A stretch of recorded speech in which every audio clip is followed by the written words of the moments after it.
में फंस कर रह जाती है।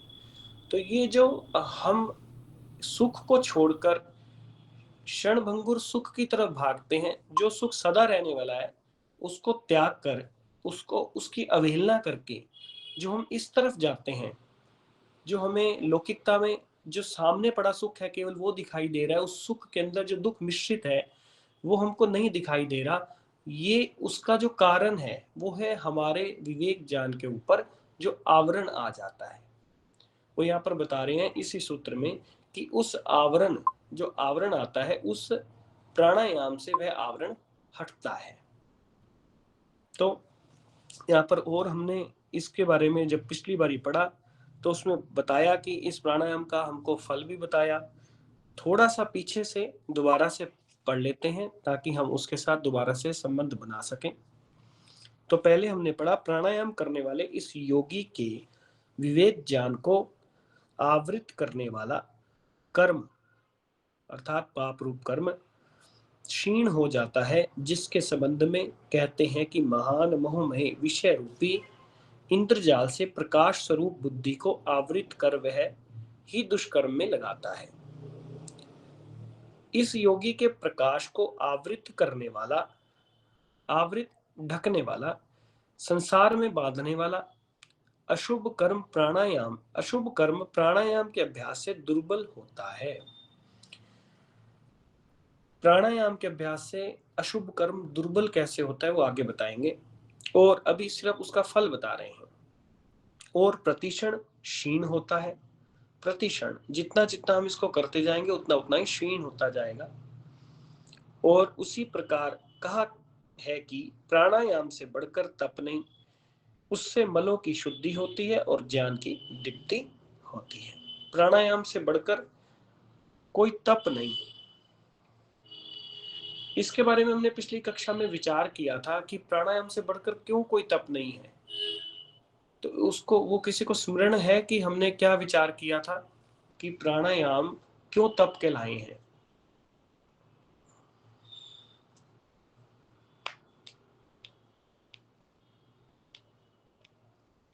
सुनील जी। जी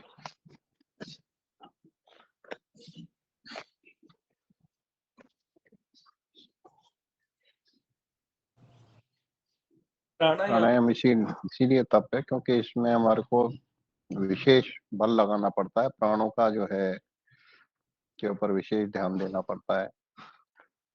एकाग्र इससे पहले के जितने भी स्टेप है वो हमारे पूरे हो जाने चाहिए। यम नियम आसन प्राणायाम।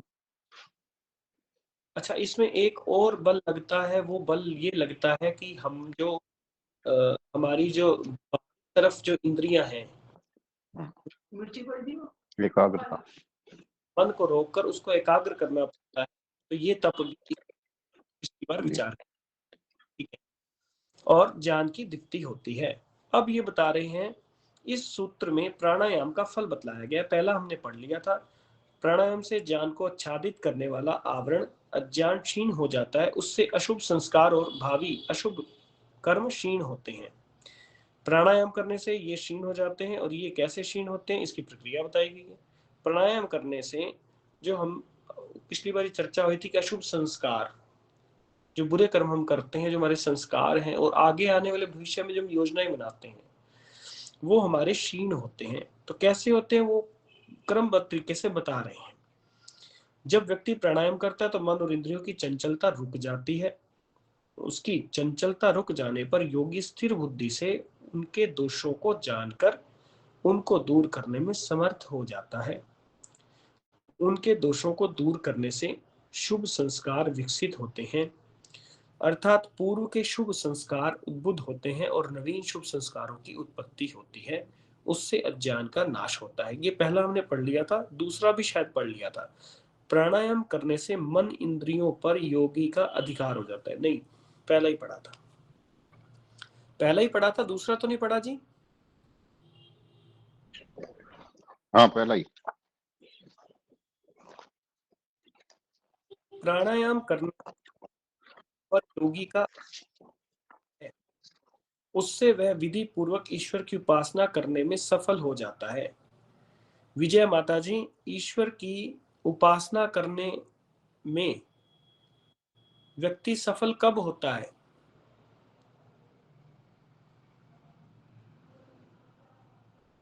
विजय माता जी।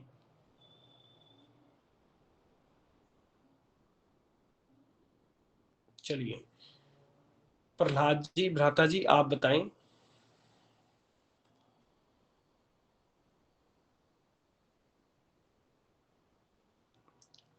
प्रहलाद जी, प्रहलाद ठक्कर जी। मैं अभी अभी जुड़ा हूं तो आगे की बात मुझे पता नहीं। ठीक है, ये पिछली थी। ठीक है, सुमन जी। नमस्ते आचार्य जी। मन को एकाग्र करके, चित्त की वृत्तियों को रोक के। ठीक है, इस था तो आपकी एकाग्रता एक बार यहाँ पर देखना था कि एकाग्र भी हो या नहीं, आप सुन भी रहे हो या नहीं।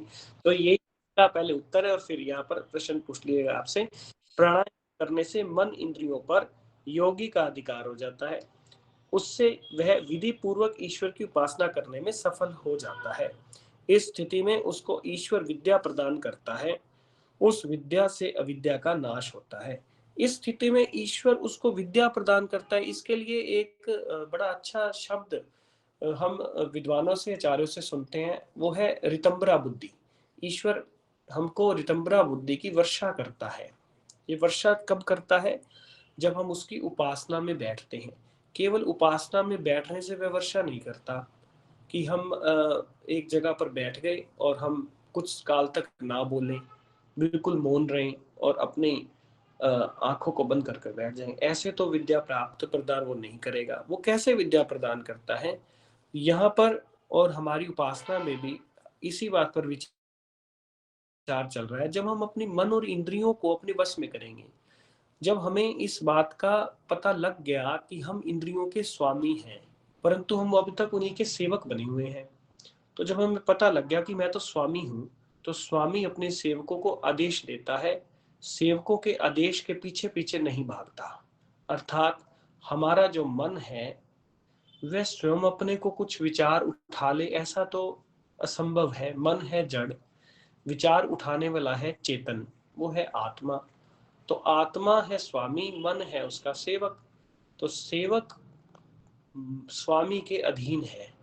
जब हम उस सेवक को अपने अधीन कर लेंगे, तब परमात्मा हमारे बुद्धि पर अपने ज्ञान की वर्षा करेगा। प्राणायाम से सत्वगुण की वृद्धि और रजोगुण तमोगुण का ह्रास होता है। अब केवल प्राणायाम से सत्वगुण की वृद्धि हो जाए, उससे पहले यहाँ पर बताया गया यम नियम। सत्वगुण किस प्रकार से बढ़ता है और तमोगुण रजोगुण किस प्रकार से कम होते हैं, ये बहुत बड़ा एक चक्र है। चक्र ऐसे है कि जो हमारी दिनचर्या है, जो हमारा खान पान है, जो हमारे विचार हैं, जो हमारी संगति है, उस पर निर्भर करता है कि हमारा सत्वगुण और तमोगुण और रजोगुण किस स्तर तक जाएगा। हमारी दिनचर्या, मान लीजिए हम रात को 2 बजे सोते हैं, तो हमारा सत्वगुण कहाँ गया? सुबह जल्दी नहीं उठ पाएंगे, रात को निद्रावृत्ति में रहेंगे और सुबह भी निद्रावृत्ति में रहेंगे, सत्वगुण नहीं बढ़ेगा। आलस्य आएगा तो तमोगुण बढ़ जाएगा। खाना पीना हमारा उसी हिसाब से, हमारे जो विचार हैं, जो यम नियम है, उसका प्रभाव हमारे सत्वगुण रजोगुण और तमोगुण पर जब पड़ता है, तब हम प्राणायाम जब करते हैं, तो यहाँ पर लिखा गया कि प्राणायाम से सत्वगुण की वृद्धि होती है और रजोगुण और तमोगुण ह्रास होते हैं, कम होते हैं। उनकी जितनी आवश्यकता है उतने ही रहते हैं। अभी रजोगुण और तमोगुण की जितनी आवश्यकता है उससे बहुत ज्यादा है, और जो सत्वगुण है वो कम है। सत्वगुण कैसे कम होता है और कैसे हम इसका पता कर सकते हैं? किसी भी अच्छे कार्य को करने में जब हमें आलस्य और प्रमाद हो, किसी भी अच्छे कार्य करने में, अभी हमने कक्षा का लिंक डाला, हम कुछ समय उसमें विलंब कर गए, सभी को मिला, अब कक्षा में आना है नहीं आना, ठीक है, सुबह से हम कुछ ना कुछ काम में लगे हुए हैं, परिश्रम कर रहे हैं, छोड़ देते हैं आज कक्षा को, अगले बुधवार कर लेंगे। किसी सत्संग में जाना है तो और बहुत सारे काम है, सुबह उपासना में बैठना है तो और बहुत सारे प्रश्न है कि वहां पर जाएं या ये कर लें, वहां पर जाएं या कुछ और कार्य कर लें। सत्वगुण बड़ा होगा तो पिता परमात्मा के बताए मार्ग पर व्यक्ति तेज गति से फटाफट अपना निर्णय लेकर, जल्दी से अपना निर्णय लेकर उस पर बढ़ेगा। हाँ, कक्षा का लिंक आया, चलो जुड़ो। सुबह उपासना में, चलो जुड़ो, कुछ लाभ होगा। सत्संग हो रहा है, ठीक है, सुन के आएंगे, जुड़ेंगे। अच्छे कार्य करने का अवसर प्रदान हो रहा है, ठीक है, करेंगे। कहीं दान है, सेवा है, करने का अवसर प्राप्त हो रहा है, बिल्कुल करेंगे। जब ऐसे व्यक्ति करता है तो उसमें सत्व गुण की वृद्धि होती है। और हर व्यक्ति जब इसमें आलस्य और प्रमाद दिखाता है तो उसमें इसका अर्थ है रजोगुण और तमोगुण बढ़ा हुआ है। उससे अज्ञान का नाश और ज्ञान की वृद्धि होती है। सत्वगुण के बढ़ने से हमारे ज्ञान की वृद्धि होगी। ज्ञान की वृद्धि इसलिए होगी, बड़ा इसमें देखा जाए तो सत्वगुण बड़ा होगा, हम आचार्य गुरुओं के पास बैठकर कुछ ना कुछ स्वाध्याय करेंगे, ऋषि ग्रंथों का उसके बारे में जो ज्ञान प्राप्त होता है वो देखेंगे समझेंगे तो ज्ञान की वृद्धि होगी और अज्ञान का नाश होता है। जैसे अभी हम कुछ लोग कुछ एक कक्षा में आते हैं, कुछ ने अपनी दिनचर्या में 2 कक्षा का समय दिया हुआ है, उसमें जाते हैं, कुछ 3 में भी जाते हैं। संख्या निर्भर नहीं करती कि हमारा ज्यादा जाने से, ज्यादा कक्षाओं में जाने से हमारा ज्ञान बढ़ता है। निर्भर करता है कि हम जहां पर भी गए, हमने दत्तचित्त होकर जो भी वहां पर बताया जा रहा है उसके अंदर से अर्थ को क्या समझा। और अगर अर्थ को समझ लिया, अर्थ को समझ भी लिया, एक मिनट,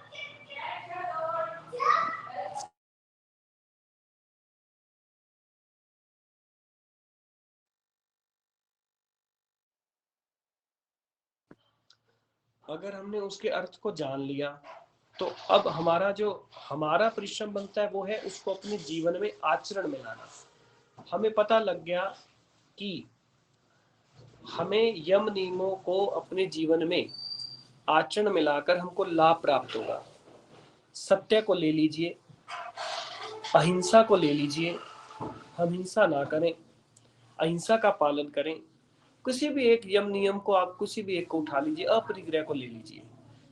ना तो हम अपने बुद्धि में ज्यादा विचारों को इकट्ठा करें, ना अपने जीवन में बाकी लौकिकता के जो जड़ पदार्थ हैं उनको एकत्रित करें। हमें पता लग गया कि हाँ ऐसा नहीं करना चाहिए। उसको तब तक हम जब तक अपने आचरण में नहीं लाएंगे उसका लाभ भी हमको पता भी नहीं चलेगा। हाँ, हमें मौखिक रूप से सुनने में पता लग गया, वाचनिक रूप से ये बात हम दूसरों को भी समझाएंगे कि भाई ज्यादा घर इकट्ठे मत करो, ज्यादा गाड़ियां इकट्ठे मत करो, ज्यादा धन इकट्ठा मत करो। लेकिन उसका हमको पूर्ण लाभ तब होगा जब वो हमारे जीवन में हम उसको आचरण में लाएंगे। तो यहाँ पर यही बताया जा रहा है कि ज्ञान की वृद्धि होती है और अज्ञान का नाश होता है। आगे चलते हैं। प्राणायाम से शरीर और नाड़ियां शुद्ध होती हैं। प्राणायाम से शरीर और नाड़ियां शुद्ध होती हैं, वो प्रक्रिया हम समझ चुके हैं, हमने उस पर विचार भी किया और करेंगे तो पता चलेगा। जब हम अपने श्वास को अंदर या बाहर रोकेंगे तो उस अनुसार हमारी जो नाड़ियां हैं भीतर हमारे जो अंदर का है वो उनको उसमें शुद्धि प्राप्त होगी। इनके शुद्ध होने से ज्ञान का विकास और अज्ञान का नाश होता है। नाड़ियों के शुद्ध होने से ज्ञान का विकास और अज्ञान का नाश होता है। इस प्रकार से ज्ञान को ढकने वाला जो आवरण है, अभी उन्होंने प्रक्रिया बताई कि जो ज्ञान को ढकने वाला आवरण है हमारे विवेक ज्ञान को, अर्थात इसको इसमें भी ले सकते हैं कि जो हम आत्मा के सच्चे स्वरूप को, तदा दृष्टु स्वरूपे अवस्थानम, जो हमारा आत्मा का स्वरूप है उसको हम पूर्ण रूप से, जो उसके ऊपर मल रूपी आवरण है वो इससे हटेगा। इस प्रकार ज्ञान को ढकने वाला आवरण क्षीण होता है और ज्ञान की वृद्धि होती है। इससे मल दूर होते हैं। मल क्या होते हैं? मल क्या होता है? शैलेंद्र जी नमस्ते। मल यहाँ किसको कहा गया? मल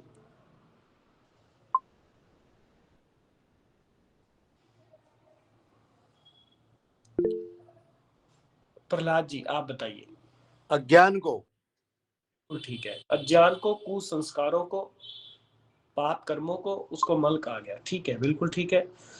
और ज्ञान की दीप्ति होती है। इससे विपरीत हम ले लेंगे, जो मल कहे गए हैं उससे विपरीत ज्ञान की दीप्ति होती है, अर्थात हमारे जो अच्छे संस्कार हैं, जो हम अच्छे कर्म करते हैं या करना चाहते हैं, किसी कारणवश उनके ऊपर जो मल आ गया, हम देखते हैं हम कई बारी विचार करें, कई बारी एकदम हमारे अंतरात्मा से या मन से, कुछ भी आप इसको नाम देंगे, अंतरात्मा से ही एक विचार उठता है। विचार तो आत्मा ही उठाता है, तो आत्मा से एक विचार उठता है कि हम अब दान देंगे, हम दान देंगे, आज से हम दान देना शुरू करेंगे। भले ही मासिक दें, भले ही वार्षिक दें या साप्ताहिक दें, तो आज हम कहीं पर भी जैसा हम विचार बनाते हैं कि हम दान देना शुरू करेंगे। तो ये जो हमारे अंदर से विचार उठा, जितनी जल्दी ये विचार उठता है उतनी जल्दी ये लुप्त भी हो जाता है। इसको लुप्त करने वाला कौन है? मल। इसको लुप्त करने वाला कौन है? रजोगुण। इसको लुप्त करने वाला कौन है? तमोगुण।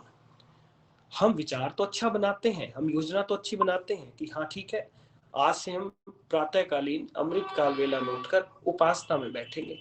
कौन रोकता है? हमारे मल रोकते हैं, हमारा आलस प्रमाद रोकता है उसको। वो तब नहीं रोकेगा जब हम प्राणायाम, ये जो 3 बताए गए हैं, इससे पहले अपने जीवन में यम नियमों को लाएंगे, फिर प्राणायाम का अभ्यास करेंगे, फिर नहीं रोकेंगे। आप देखते हैं ना विद्वान लोग कैसे सुबह उठ जाते हैं और सारा दिन उनकी अच्छे से बिल्कुल सक्रिय रहते हैं। उनमें बल कहाँ से आता है? उनमें बल, हम सभी में बल है, आप में भी बल है, हम सभी में बल है। उस बल को ढका हुआ है मलों ने, कुसंस्कारों ने, हमारे पाप कर्मों ने हमारे, और हम जो अज्ञानतावश इस लौकिकता में बहुत ज्यादा गहराई से जुड़े हुए, उन्होंने इस चीज को ढका हुआ है।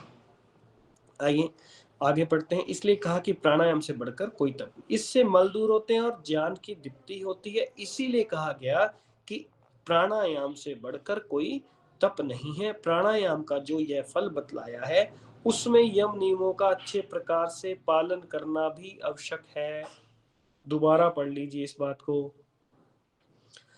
प्राणायाम का जो यह फल बतलाया है, उसमें यम नियमों का अच्छे प्रकार से पालन करना भी आवश्यक है। जो यहाँ पर हम अभी बात कर रहे थे, ऋषि पतंजलि, महर्षि पतंजलि ने एक कंडीशन अप्लाई कर रखी है, वो यहाँ पर अब आ गई। उन्होंने बोल दी कि इन सब फलों को तो उन्होंने हमको लाभ दिखाया, जैसे हम चर्चा कर रहे थे पिछली कक्षा में कि बिना लाभ के हम कोई कार्य नहीं करते। ठीक है, कुछ ना कुछ तो लाभ हमको दिखता है। भले ही हम दान दे रहे हैं, भले ही हम अच्छे कार्य करते हैं, हमें फिर एक क्या लाभ दिखाई देता है? आध्यात्मिक लाभ दिखाई देता है उसमें। तब भी हमको लाभ दिखाई देता है, तभी हम वो कार्य करते हैं। अगर हम अच्छे कर्म करते हैं तो भी हमको लाभ दिखाई देता है कि इससे हमको आध्यात्मिक फल प्राप्त होगा, बिना उसके हम नहीं करेंगे। आज ये नियम बन जाए, आप अच्छे कर्म जितने मर्जी कर लो, आपको लाभ नहीं मिलेगा। कोई करेगा? कोई भी नहीं करेगा, लाभ नहीं दिखाई दे रहा। लेकिन ये नियम नहीं है, ये एक आपको उदाहरण दिया है। आज ये सिद्धांत हमारे सामने, मान लीजिए उदाहरण के तौर पर आ जाए कि हम जितना मर्जी दान करें, जितनी मर्जी गुरुचार्यों की सेवा करें, उनके सानिध्य में बैठें, जितना भी हम समाज का भला करें तन मन और अपने धन से, लेकिन आपको लाभ कुछ नहीं मिलेगा जी। आपको 0/0 आप। कोई करेगा? कोई नहीं करेगा। अभी हम करते हैं, वैसे तो हम नहीं करते। मान लीजिए समाज आज दिखता तो है करता हुआ, मान लो नहीं करता, और करता है तो क्या दिखता है? आध्यात्मिक लाभ। हम उसमें भी आध्यात्मिक लाभ खोजते हैं और होता भी है। चलिए, हम होता है तभी तो करते हैं। तो यहाँ पर बताया गया कि आपको ये सारा कुछ लाभ तो होगा, आपको लाभ भी होगा, ईश्वर आपके ज्ञान की वर्षा भी करेगा, परंतु यम नियमों का पालन करना आवश्यक है। उसके बाद होगा सारा कुछ, उससे पहले नहीं होगा। चलिए इस सूत्र को, ये यहाँ पर सूत्र हमारा खत्म होता है। आगे देखते हैं। अब किंच अर्थ प्राणायाम से और क्या होता है? जो पूछ रहे कि प्राणायाम से और क्या होता है जी, इतने लाभ तो आपने गिनवा दिए, और लाभ गिनवाइए, और लाभ क्या होते हैं? ठीक है, महर्षि पतंजलि आगे बता रहे हैं, एक सूत्र और देते हैं, हमारे सामने रखते हैं। धारणासु च योग्यता मनसः, धारणासु च योग्यता मनसः। शब्दार्थ करते हैं इसका। धारणासु, धारणाओं से, योग्यता च और योग्यता सामर्थ्य से मन की होती है। धारणा किसे कहते हैं जी? कोई भी उत्तर दे सकता है। धारणा,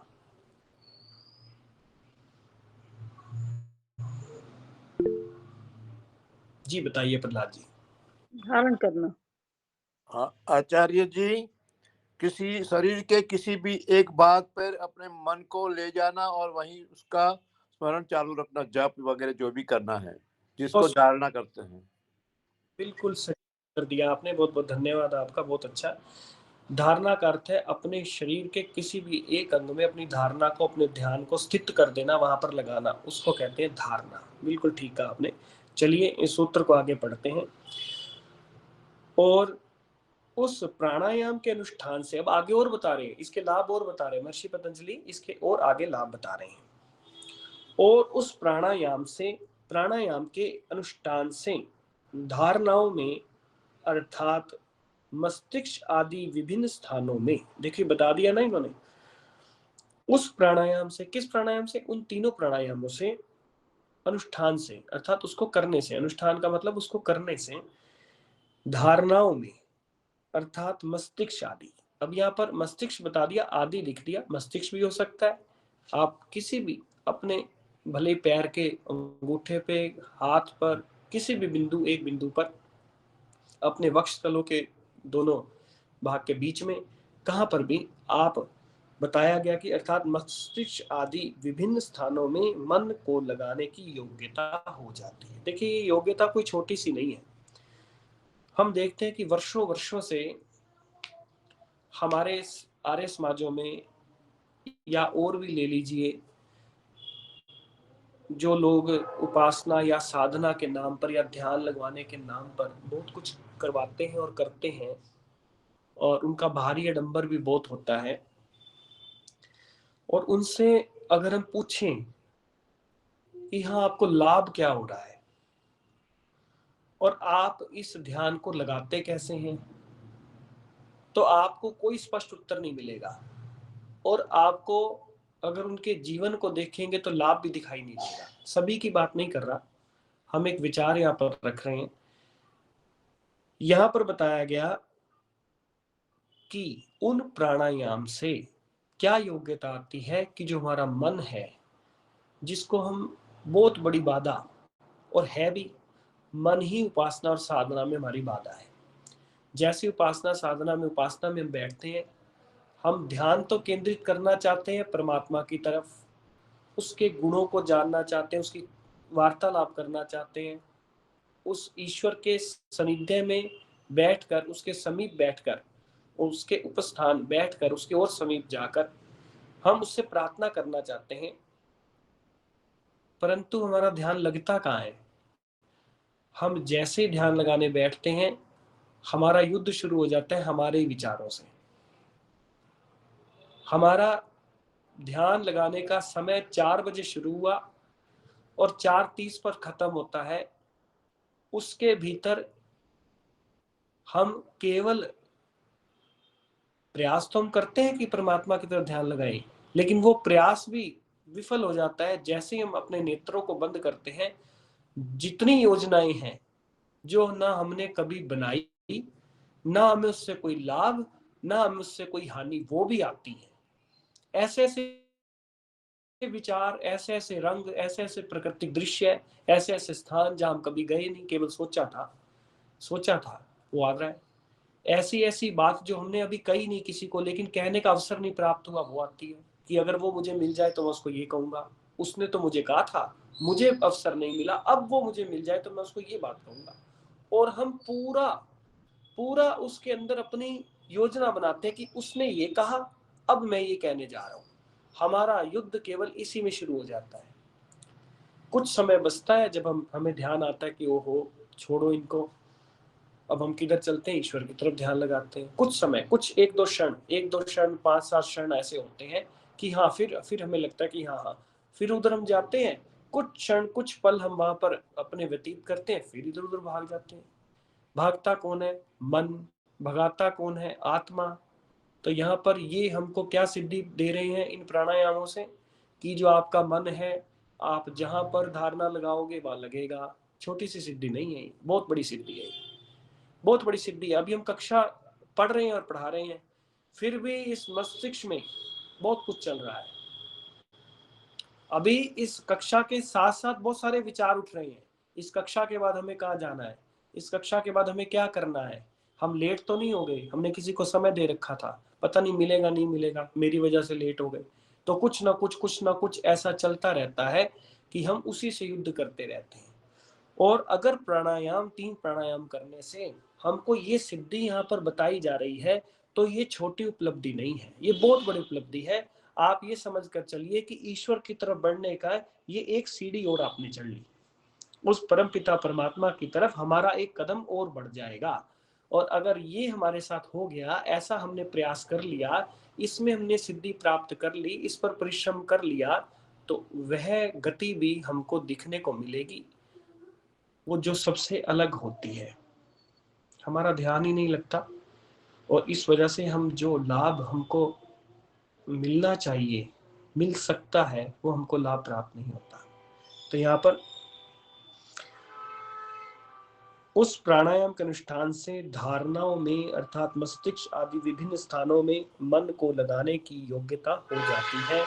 अर्थात योगा अभ्यासी जहाँ कहीं भी मन को रोकना चाहे वहाँ रोकने में समर्थ हो जाता है। अभी होता है हम समर्थ हैं, जहाँ पर रोकना चाहे मन रुकता है, नहीं रुकता, कहीं पर भी नहीं रुकता। इसलिए ये बताया जा रहा है कि मन, ये जो उपलब्धि बचाई जा रही है मन को लेकर है, कि मन को ये जो योगा अभ्यासी है, मन को जहां रोकना चाहे,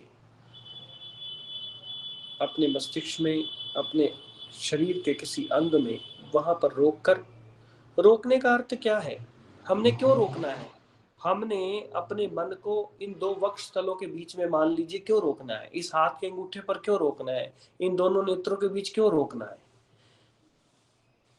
वो कहते हैं कि इस जहां पर हम पढ़ रहे हैं अभी इस यहाँ प्रकाश है, तो यहाँ पर अंधकार लाने के लिए करना क्या है, कुछ नहीं करना, बटन बंद कीजिए, अंधकार आ गया।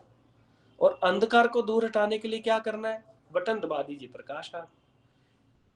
वो स्थान रिक्त नहीं रहेगा, मन भी रिक्त नहीं रहेगा, हमें मन को एक जगह लगाना तो पड़ेगा।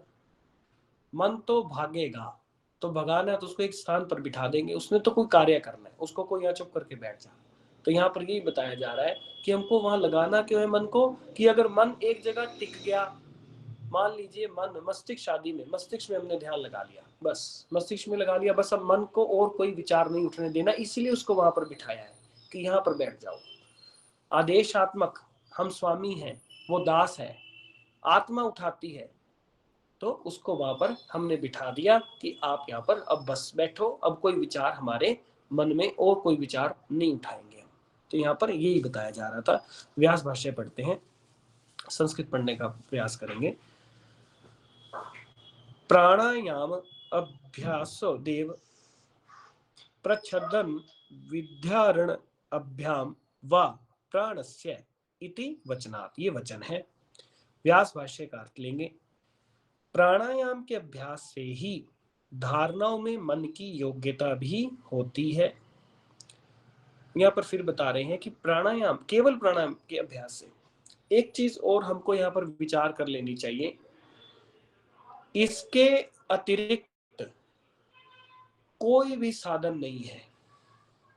आप त्राटक कर लो, आप अलग अलग विधियां कर लो, श्री श्री रविशंकर जी कैसे करवाते हैं साधना उपासना, अच्छा सा एक संगीत चला देंगे, सभी जने उस पर नाचते हैं, नृत्य करते हैं, और फिर उसको एकदम बंद कर देते हैं। अगर आपने कभी श्री श्री रविशंकर जी की उपासना में भाग लिया हो, तो मैंने लिया हुआ है, वो क्या करते हैं कि अच्छा सा एक संगीत चलाकर ऊंची ध्वनि में, उसके बाद उसको सभी जने जो हैं वो खड़े होकर नृत्य करते हैं, जैसे वे अपने शरीर को हिलाते हैं, और वो एकदम बंद कर देते हैं। जब वो बंद करते हो तो नीचे गिर जाते हैं। बेसिक होता है पहले तो। बेसिक कराते हैं, बेसिक तो मैंने भी किया हुआ है उनका। कराते ये भी करवाते हैं, उनका एक सत्र चलता है। अब अगर मेरे पास किसी प्रकार का विज्ञापन आया, मैं आपको भी भेजूंगा, एक बार जाना आप। उसमें ये भी करवाते अलग अलग।